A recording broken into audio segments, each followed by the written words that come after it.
Binigyan niya ako ng news, nag-share siya. Anong comment ninyo? Juan Ponce Enrile acquitted of plunder in pork barrel scam.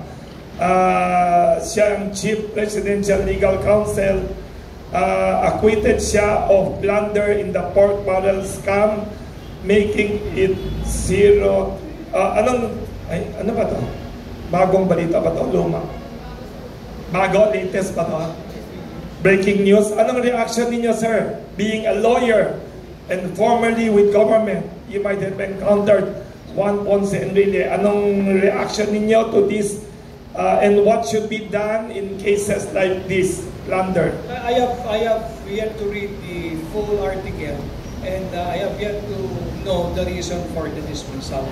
And I think it would be a folly for anyone to be commenting on the, yung title lang. You have to read, yes. I have to read. So you're a good lawyer. Isa pa. Sorry.